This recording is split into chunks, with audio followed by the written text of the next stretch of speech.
Marlotti pour le Fashion Post à l'hôtel La Résidence du Vieux-Port avec Arnaud Paillet. Vous êtes directeur général de l'établissement. Absolument. Alors, quelle est l'histoire de cet hôtel ? Une grande histoire de famille d'abord. En 1953, l'acquisition de ce bâtiment qui était un immeuble tout simplement par la famille Boré de Loisy, qui en est encore aujourd'hui le propriétaire, et la construction, la destruction du bâtiment pour une construction d'hôtel. Il y a cette idée du lifestyle, du bien recevoir avec ces touches artistiques qu'on connecte aux années 50, 60, on peut aller jusqu'aux années 70.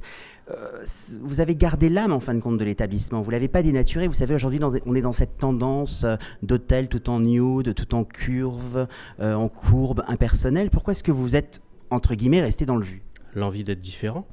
L'envie de surfer sur un retour aux années 50, 70, l'envie de garder les codes de Mondrian, de Miro, cher à Marseille également, avec la cité Le Corbusier, donc avoir une identité propre. Le fait d'être un hôtel indépendant aussi, le fait d'appartenir à un propriétaire et de ne pas appartenir à un groupe, envie de se démarquer, l'envie d'apporter notre savoir-faire, notre savoir-être, et puis notre savoir surprendre finalement. Et un savoir recevoir parce que vos équipes sont souriantes, agréables, non mais bienveillantes. Je vous le dis, c'est important. Merci, quand on arrive dans un établissement. Parlez-moi plus de l'infrastructure de l'hôtel. On peut y prendre son petit déjeuner. Est-ce qu'il y a un restaurant ? Est-ce qu'il y a un bar ? Est-ce qu'on peut y faire des séminaires ? Je veux tout savoir. Je suis très très curieux. Ah ben je vois, oui, mais tant mieux d'ailleurs. Non, laissez-moi vous le présenter. C'est 51 chambres avec toute vue sur le Vieux-Port, ce qui en fait un cadre exceptionnel. Se lever le matin avec Notre-Dame de la Garde qui nous protège, se coucher le soir dans les mêmes conditions.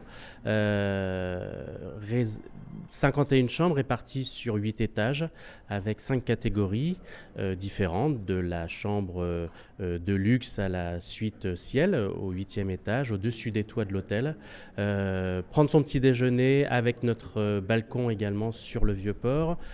Une table également qui s'appelle le Relais 50, un restaurant où le chef Noël Baudran a été élu jeune talent 2017 par le Goemio. On a confirmé notre assiette au guide Michelin cette année. Donc voilà, on sort sur plein de nouveaux projets, une belle dynamique sur Marseille. On essaye de faire rayonner la résidence à l'international de plus en plus. Et voilà, on est ravis d'accueillir tout le monde surtout. On est dans la polysensualité. Oui. Mais voilà, on a envie de plaire parce qu'on est confiant dans notre produit, on est confiant dans ce qu'on sait faire.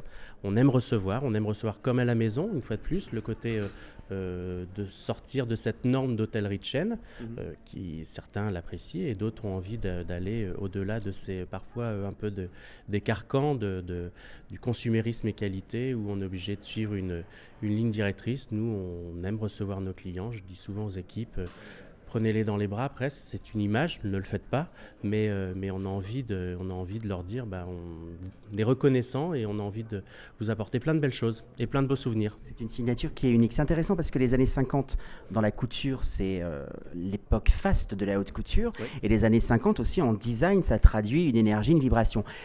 Vous avez travaillé avec un décorateur, une décoratrice pour respecter ces codes. Qu'est-ce qui a relifter avec subtilité l'établissement? C'est Franz Potisek qui a pris à sa charge toute la redécoration de l'hôtel et qui a voulu comme ça ces codes de couleurs sont du mobilier qu'il a dessiné lui-même, des luminaires qu'il a dessinés lui-même et il a voulu justement s'inspirer des codes et couleurs et comme vous le disiez très bien, des courbes, des lignes de Calder, de Mondrian, de Miro et encore bien d'autres. Et surtout cette très belle tapisserie de l'URSA qui, je dirais, l'hôtel a été construit presque autour de celle-ci. Enfin, au moins, le lobby et la réception ont été pensés de façon à ce que ce soit d'abord la tapisserie et ensuite les espaces. Très intéressant ce que vous me dites parce qu'on retrouve le camailleux de la tapisserie dans les étages, dans les chambres, en touche. Donc il y a vraiment un équilibre dans la déco. Il y a un fil conducteur qui est très important et il est très important pour le client également quand il vient ici.